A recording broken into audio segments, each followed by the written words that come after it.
সম্মান রসুলের জন্যে, রসুলের পরে ইজ্জত সম্মান সারা পৃথিবীর মুমিন মুসলমানের জন্যে।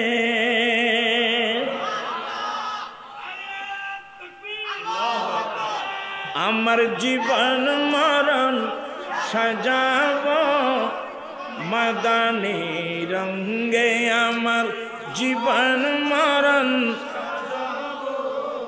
মাদানী সেই রঙ্গে রঙ্গিন হলে আল্লাহ রসুল থাকবি আমার সঙ্গে। আমার জীবন মরণ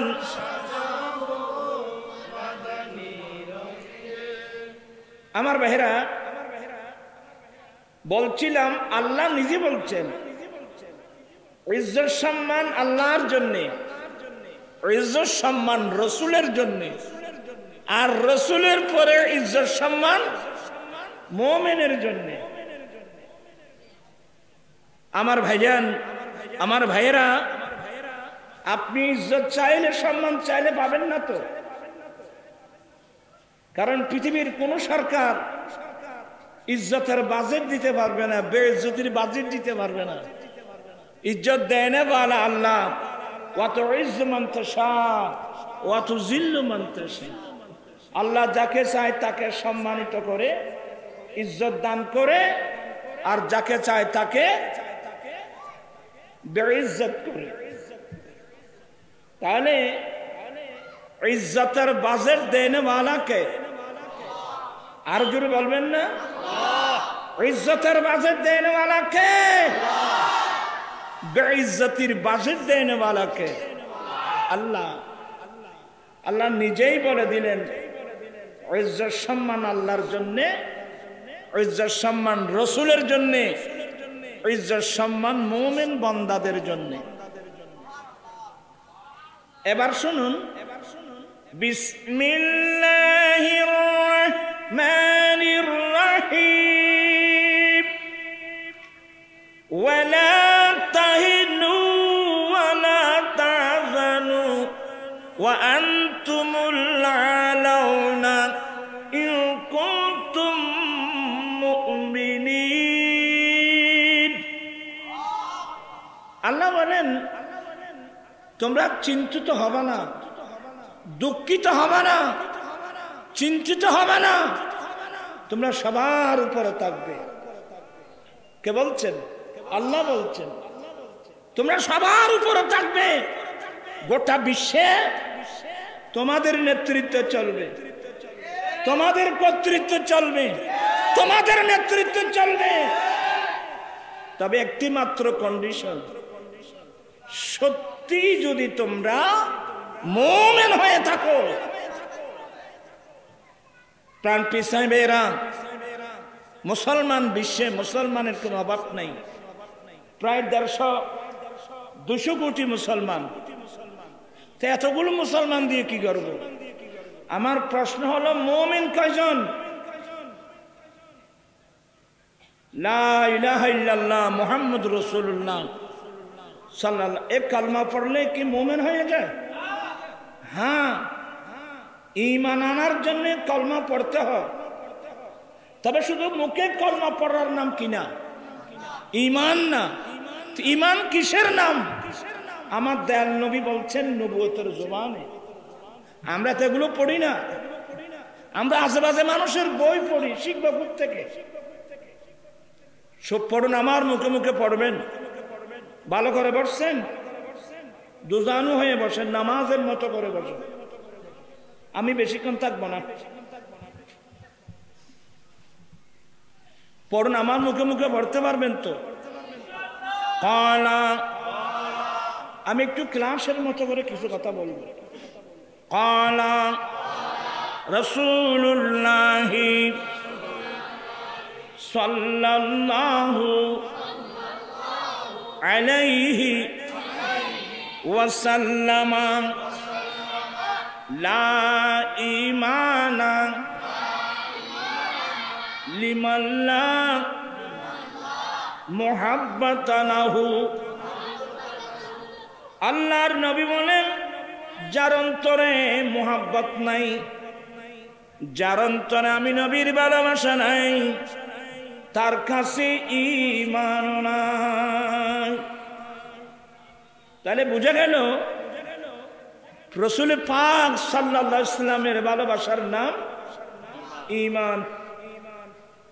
আপনারা বোধহয় বিরক্ত হচ্ছেন, আমি সবাইকে দেখে গুজে বসাই দিচ্ছি, আমি চলে যাব, হুজুররা ওয়াজ করবে। পড়ুন, আসছেন যখন কিছু পড়ুন।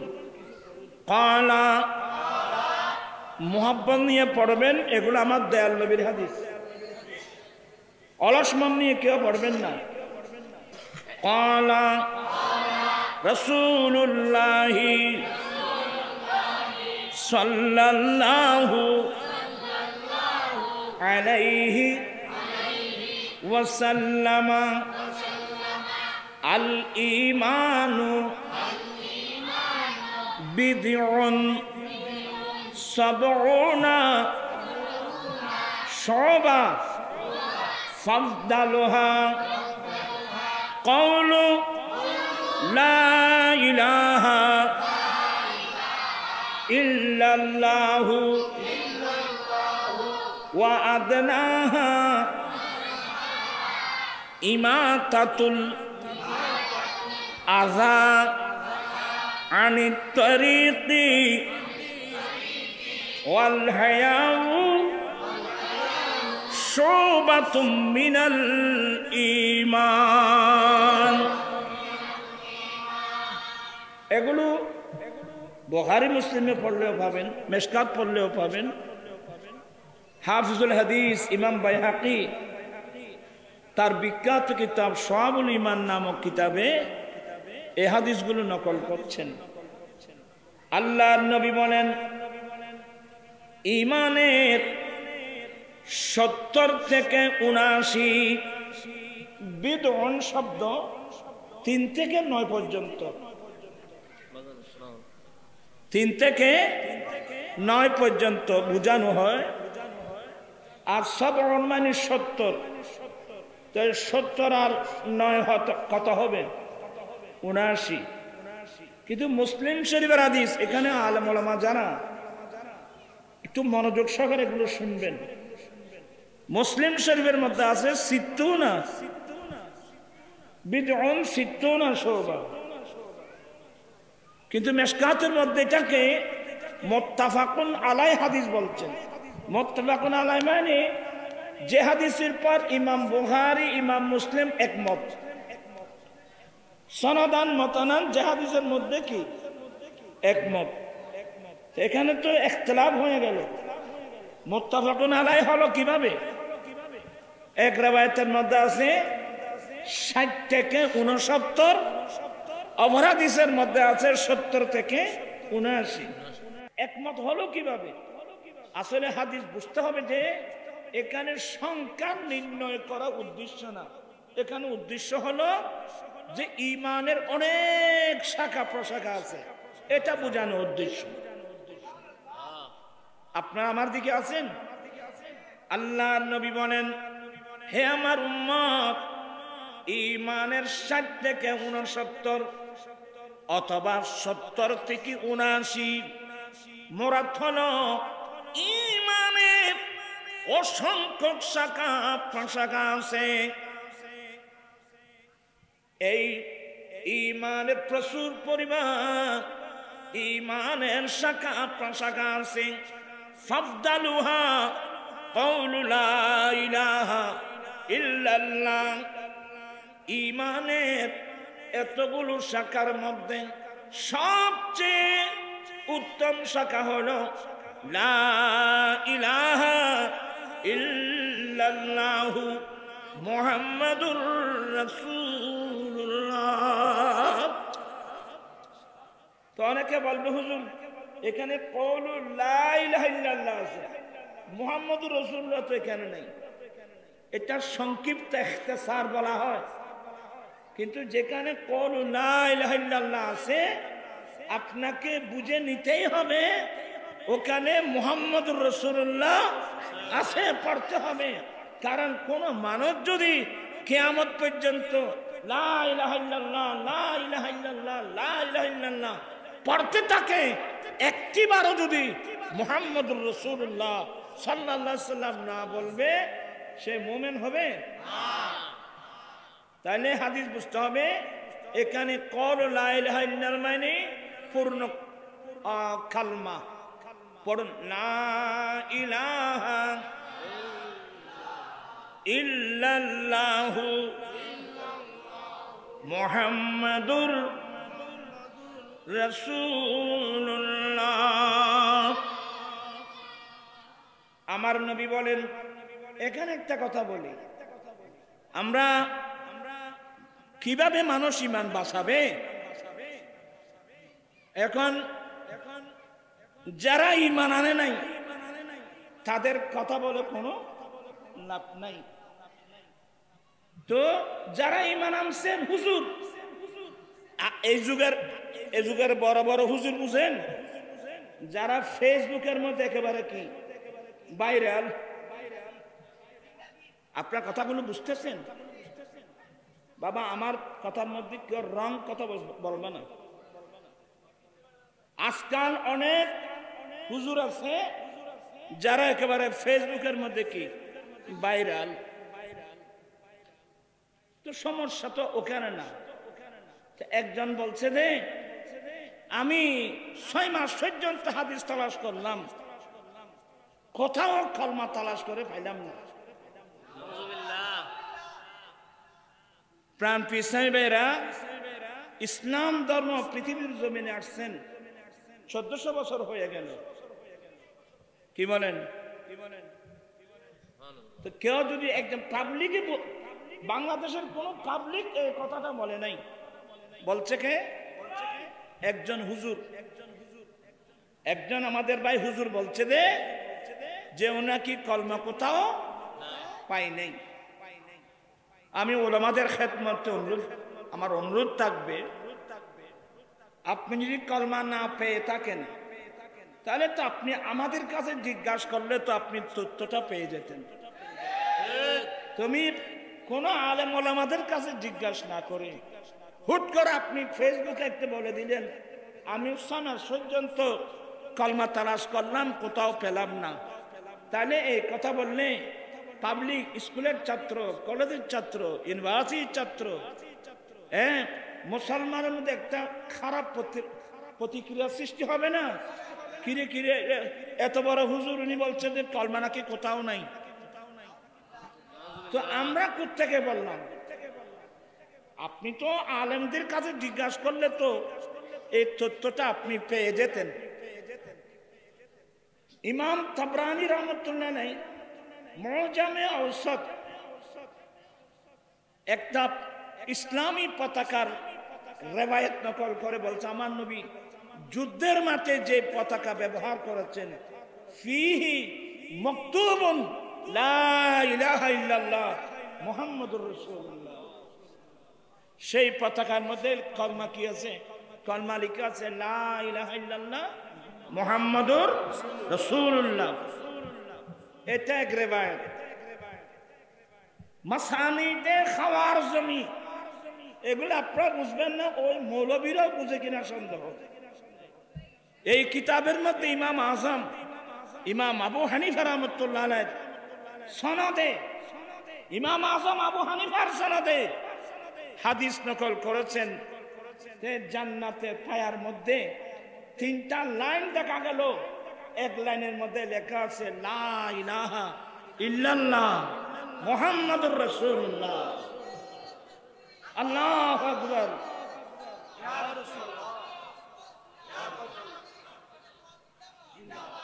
তাইলে কলমাটা আছে না? যে হুজুর হয়ে কলমা পান নাই, তার আমার মনে হয় তার নসিব অনেক খারাপ। আমাদের একটা চট্টগ্রামের ভাষা আছে না, জাল্লাই নাই। আমার নবী আসছেন, এখানে এলমের মেজমান চলতেছে। আপনি এতগুলো হাদিসের কিতাব পড়ে যদি আপনি বলেন আমি কলমা কোথাও পাই নাই, তা আমি আমি বলবো যে আপনি কোন কিতাব দেখছেন আমি তো জানি না। আমার মহা কিতাব দেখলে তো হবে না, কিতাব বুঝতেও তো হবে। আমার ভাইয়েরা, শুধু এগুলো না, ইমাম বাইহাকি রিওয়ায়াত নকল করছেন হযরত সাইয়েদনা ওমর ফারুক রাদিয়াল্লাহু তাআলা আনহু থেকে, একটা দুইটা হাদিস না। আমার ভাইয়েরা, আদম আলাইহিস সালাম যখন ওই আল্লাহ আদম আলাইহিস সালাম এবং আমাদের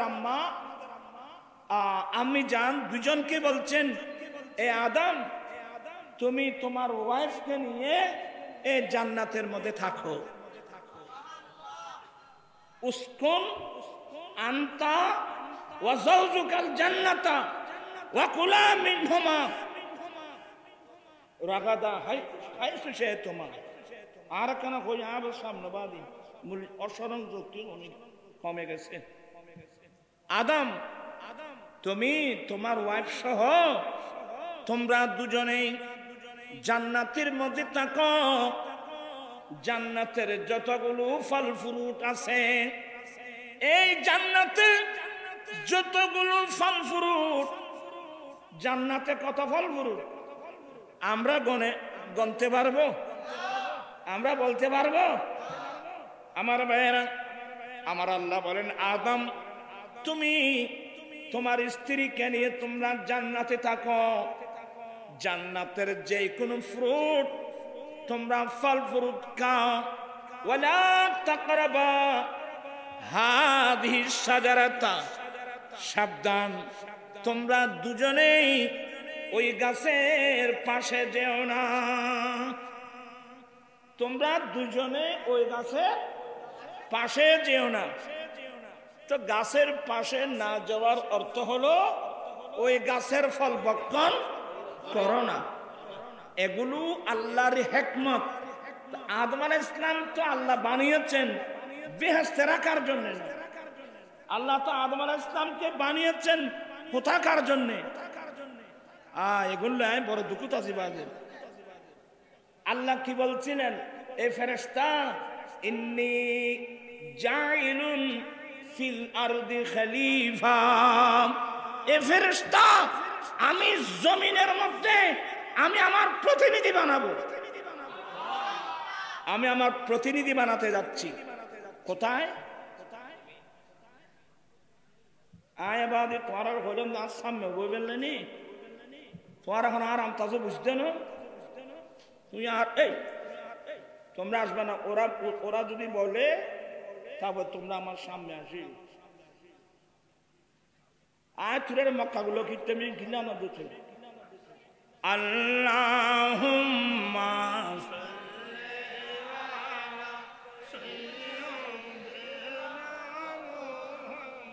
নাবিয়েনা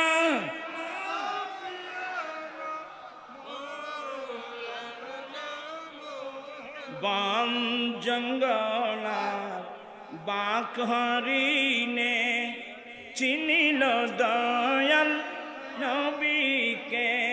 হর মানব হয়ে চিনিলি নারী, দুঃখ রইল মনেতে। আল্লাহ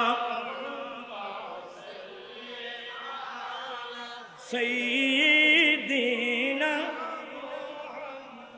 নাবিয়েনা।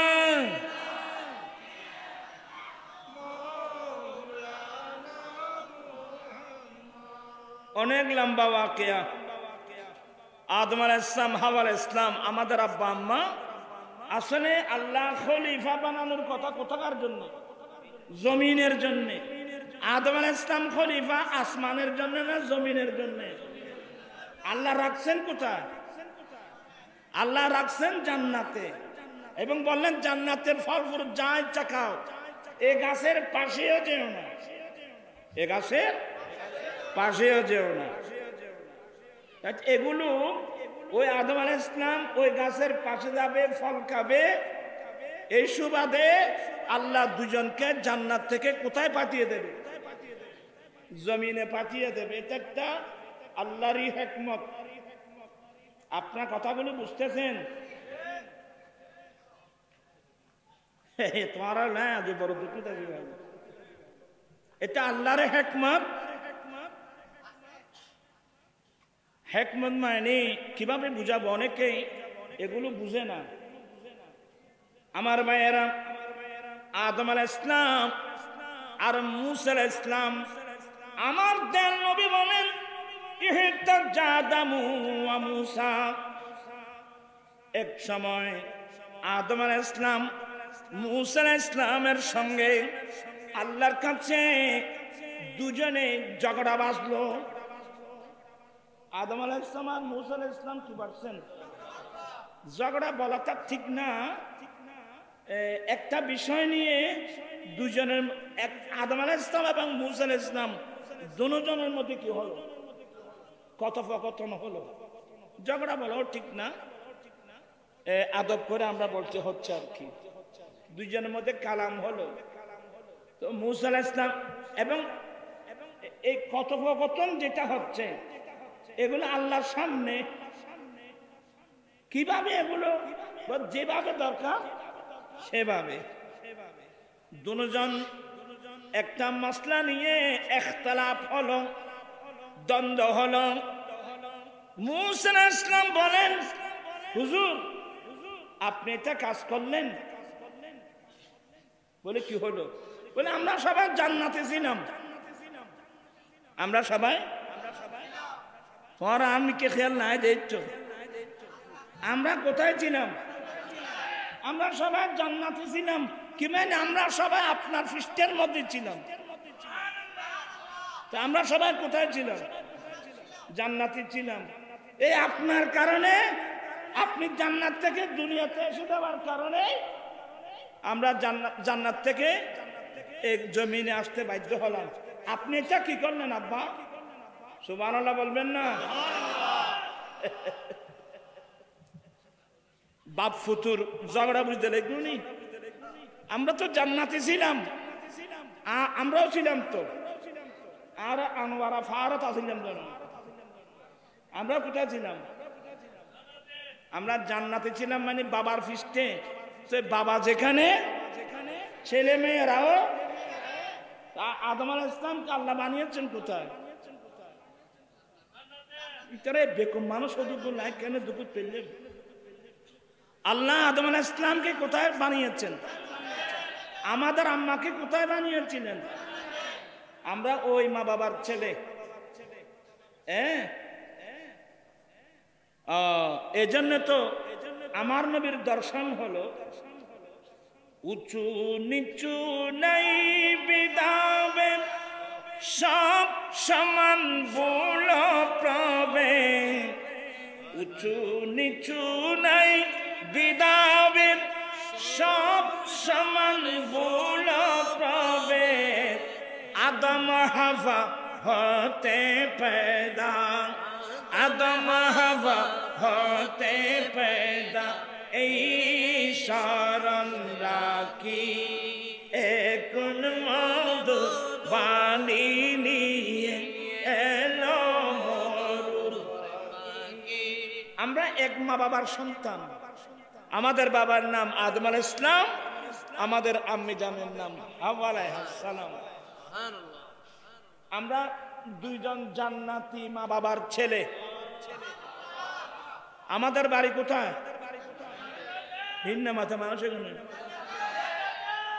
তো জান্নাতে যাওয়া লাগবে তো কেন কেন দেবে তো ভাই?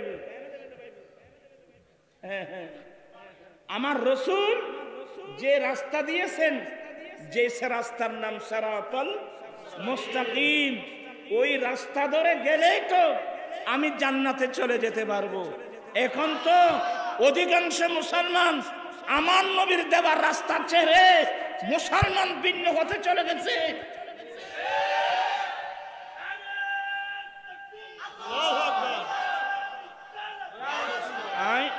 বড় দুঃখ। ওয়াহাবলি মারা অবশ্য বানায়নি, এটা আমি মরা কত কিন্তু বলছি। সুলাইমান ইসলাম আল্লাহর কাছে দোয়া করলেন, রাব্বি গফিরলি। নাম্বার 1, আল্লাহ তুমি আমাকে ক্ষমা করে দাও। আল্লাহ আল্লাহ তুমি ইস্তিগফার অনেক বড় নিয়ামত। সুলাইমান ইসলাম বললেন, রব্বুল আলামিন তুমি আমাকে মাফ করে দাও। এই কথা বলার পরে ওয়াহাবলি মুলকান ওয়াহাবলি মুলকান লা ইয়ামবাগি লিআহাদিন মিন বাদি। সুলাইমান ইসলাম আল্লাহর কাছে দোয়া করলেন, রব্বুল আলামিন তুমি আমাকে ক্ষমা করে দাও। আল্লাহ আমি তোমার কাছে এমন রাজ্য চাচ্ছি, আমি তোমার কাছে এমন বাদশাহী চাচ্ছি। কার কাছে? আরো জোর বলেন, কার কাছে?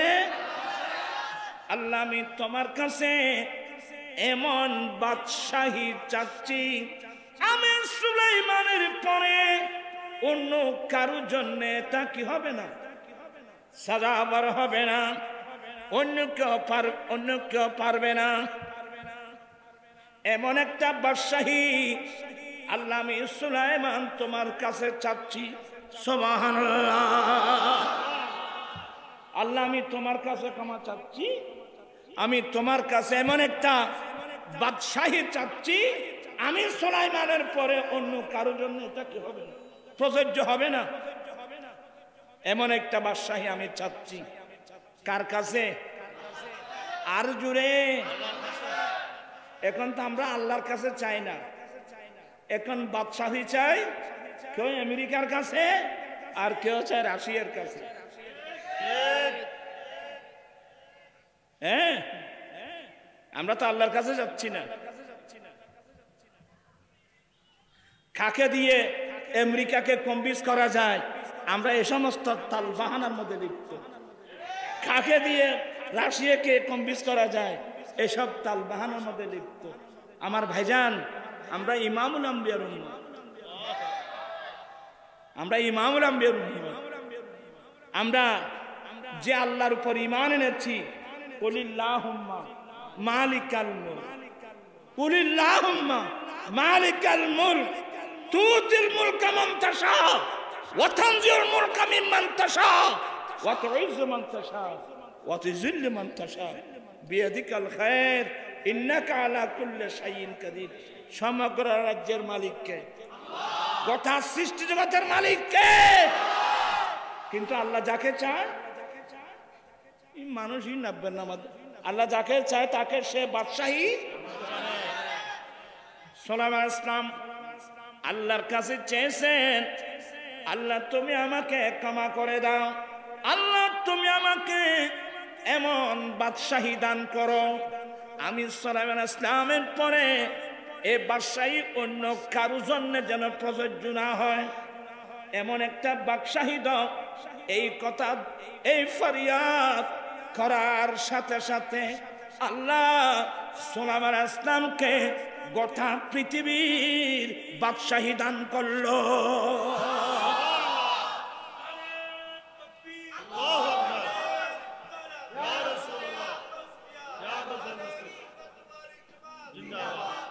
আপনারা কি বিরক্ত হচ্ছেন? তকবীর কম দিস, আমাকে একটু কথা বলার সুযোগ দাও। দোয়া আল্লাহর দরবারে কি হয়ে গেছে? বাদশাহী দিয়েছেন তো? কতটুকু? ওয়া তারপর ভর 1 নম্বর ফাসাখারনা লাহুর রিহা, আমি আল্লাহ আমার নবী সুলাইমান ইসলামকে সমস্ত বাতাস আছে না, বাতাস আমি বাতাসের নিয়ন্ত্রণ দিলাম আমার নবী সুলাইমান ইসলামের হাতে। কি মানে? বাতাসগুলো আমার নবী সুলাইমান ইসলামের নিয়ন্ত্রণে করে দিলাম। এখন বাতাস কার নির্দেশে চলবে? ওই একবার নাকি ও মশা মাছি আছে না, এরা সোলাইমান ইসলামকে মামলা দিয়েছে। হুজুর কিরে হুজুর, এই বাতাসের জন্য আমরা কোথাও থাকতে পারছি না। আল্লাহ বাদশাহী দিয়েছেন, বাতাস ওনার নিয়ন্ত্রণ করে দিয়েছেন, জিন জাতিকে ওনার নিয়ন্ত্রণে এনে দিয়েছেন, নিয়ন্ত্রণে করে দিয়েছেন, এবং আল্লাহ ওনাকে এখতিয়ার দিয়েছেন, হাদা আতাউনা সুলাইমান, এটা আমার দান, আমি তোমাকে পারমিশন দিলাম, তুমি যাকে চাও, তুমি যাকে চাও তাকে দাও, যার থেকে দিতে ইচ্ছা হয় না রেখে দাও, বিগাইর হিসাব, কোন হিসাব নেওয়া চলবে না, আমি কোন হিসাব নেব না। আল্লাহু আকবার কবীরা। শুধু এগুলো না, কথা তো বাড়ে গিয়ে বাবা, ये आर फर उजुर खन्ना भी बाबा तेरा फॉल फ्लाइंग फॉल उबा आर फर उजुर खन्ना भी दे बेनुमा ही उबा क्या थारा को आते तो नंबर वाज करे वाज ऐसा ना बा आर वाज ही नहीं तेरा लाइन नो ही तो कतो बड़ा जाने इंशाल्लाह हमें उन समय আসলে এই বিষয়ের উপর আলোচনা করব। আজকে সে বিষয় না, ওই যে হুদুদ পাখি। তো সুলাইমান ইসলাম যখন মিটিং ডাকতেন, এক পাশে আলেম ওলামা ওয়ালি কুতুব আবদাল থাকতো, আরেক পাশে জিন জাতিরা থাকতো। এই বাদশাগিরি জীবনে আপনারা আমরা কোনোদিন দেখি নাই, কিতাবে পড়েছি যে সুলাইমান ইসলামকে আল্লাহ বাদশাগিরি দিয়েছেন। তো সুলাইমান ইসলাম যখন মিটিং ডাকতেন, আমাদের সংসদ চলে না, সংসদ ভবনে সুলাইমান ইসলাম যখন সংসদ ডাকতেন, ফাকিরা দানা কুলে কুলে প্যান্ডেল সাজাতেন। কারা? ফাকিরা। ওইখানে কোনো বিলটিল নেই। এখন আমাদের সংসদ ভবনের 1 ঘন্টা সংসদ চালান না, কয় লক্ষ টাকা বিল হবে জানেন? সুলাইমান ইসলাম মিটিং ডাকতেন, ফাকিরা ডানা কুলে প্যান্ডেল সাজাতেন, সূর্যের কিরণ যেন ওই সিংহাসনের মধ্যে না পড়ে। তো যেই ফাকিরা ওই ডানা কুলে কুলে প্যান্ডেল সাজাতেন, তাদের মধ্যে একটা ফাকির নাম হুদ হুদ, ইংরেজিতে বলে হুপি। তো হুদুদ পাখি এসে বলছেন যে সালাম দিলেন, তো বলছে সালামের উত্তর দিলেন, বলে হুজুর আপনি আমাকে আপনার দরবারে স্থান দেন, আমাকে রাখলে আপনার লাভ হবে। হ্যাঁ, তুই আমার কি লাভ করবি? বলে হুজুর বড় মজার কথা, হুজুর আপনার মুজাহিদিন যারা দিন প্রতিষ্ঠার জন্য, আপনার মুজাহিদিন অনেক কঠিন জায়গায় যাবে, জিহাদ করে ইসলামের পতাকা উড্ডীন করার জন্য। তো হুজুর এটা তো আরবস্থান, এখানে পানির অভাব। তো হুজুর আমি যদি আপনার দরবারে থাকি, আপনার কোন মুজাহিদিন যুদ্ধের মাঠে গিয়ে যদি পানির জন্য আকড়া পড়ে বেঁচে যায়, পানির জন্য যদি বেঁচে যায়, তো হুজুরা ওই সময় আমি হুদুদ পাখি আকাশে উড়াল দেব। আমি আকাশ উপর দিক থেকে একটু যদি আমি ঘুরে আসি, আমি বুঝতে পারবো, জানবো, দেখবো কোন জায়গায় পানি আছে।